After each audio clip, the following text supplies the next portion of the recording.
നടി എന്നതിലുപരി ഏറെ ആരാധകരുള്ള അവതാരകയാണ് രഞ്ജിനി ഹരിദാസ്. സാമൂഹിക വിഷയങ്ങളിൽ തൻ്റേതായ നിലപാടുകൾ വ്യത്യസ്ത ശൈലിയിൽ അവതരിപ്പിക്കുന്നയാളുമാണ് Ranjini Haridas.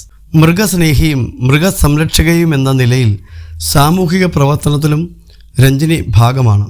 Idea star singer എന്ന റിയാലിറ്റി ഷോ വൻ വിജയമായതിന് പിന്നിൽ രഞ്ജിനിയുടെ അവതരണവും ഒരു കാരണമാണ്. ഐഡിയ സ്റ്റാർ സിംഗറാണ് രഞ്ജിനിയെ മലയാളികൾക്ക് സുപരിചിതയാക്കിയതും. അതുവരെയുള്ള പതിവ് അവതരണ ശൈലിയിൽ നിന്നും വളരെ വ്യത്യസ്തമായിരുന്നു രഞ്ജിനിയുടേത്. കൂടുതലും ഇംഗ്ലീഷും മലയാളവും കലർന്ന സംസാരമായിരുന്നു താരത്തിൻ്റേത്. തുടക്കത്തിൽ രഞ്ജിനിയുടെ അവതരണം അരോചകമായി പ്രേക്ഷകർക്ക് തോന്നിയിരുന്നു. എന്നാൽ പിന്നീട് പ്രേക്ഷകരും അത് ഇഷ്ടപ്പെട്ടു തുടങ്ങുകയായിരുന്നു.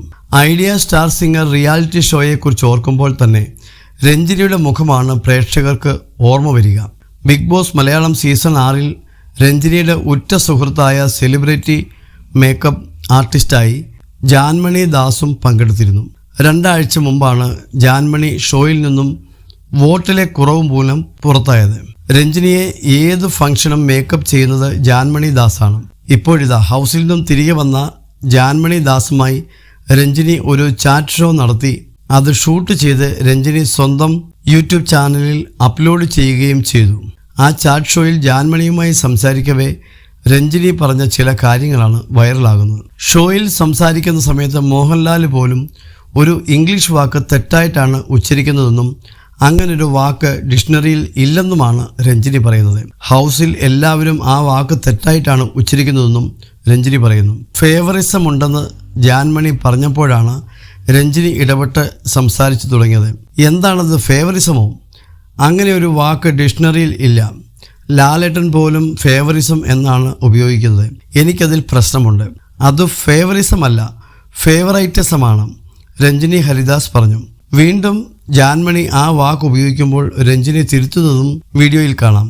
മോഹൻലാലും ബിഗ് ബോസ് ഹൗസിലുള്ളവരും മാത്രമല്ല, മലയാളികൾ ഒട്ടുമിക്ക ആളുകളും ഫേവറിസം എന്ന് തന്നെയാണ് പറയാറുള്ളത്. രഞ്ജിനിയും ഒരു ബിഗ് ബോസ് മുൻ മത്സരാർത്ഥിയാണ്. സീസൺ 1 രഞ്ജിനി പങ്കെടുത്തത്. ആ സീസണിലെ ഏറ്റവും ശക്തിയായ മത്സരാർത്ഥിയും രഞ്ജിനി തന്നെയായിരുന്നു. പേളി മാണിയുമായുള്ള വഴക്കിനിടെ രഞ്ജിനി പറഞ്ഞ ചില ഡയലോഗുകൾ ഇപ്പോഴും വൈറലാണ്. എന്നാൽ ഫിനാലെ വരെ എത്തും മുമ്പ് രഞ്ജിനി പുറത്തായി.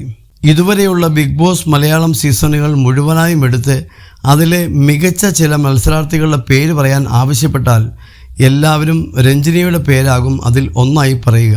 അതേസമയം എവിക്റ്റ് ആയപ്പോൾ പൊട്ടിക്കരഞ്ഞാണ് ജാൻമണി ദാസ് ഹൗസിൽ നിന്നും ഇറങ്ങിയത്. മോഹൻലാലിൻ്റെ അടുത്തെത്തിയപ്പോഴും തന്നെ തിരികെ വീട്ടിലേക്ക് അയക്കുമോ എന്ന് ചോദിച്ച് ജാൻമണി നിർത്താതെ കരയുകയായിരുന്നു. ആദ്യത്തെ 2 ആഴ്ച ഏറ്റവും ജെനുവനായ ബിഗ് ബോസ് മത്സരാർത്ഥിയായാണ് ജാൻമണിയെ പ്രേക്ഷകർ കണ്ടിരുന്നത്.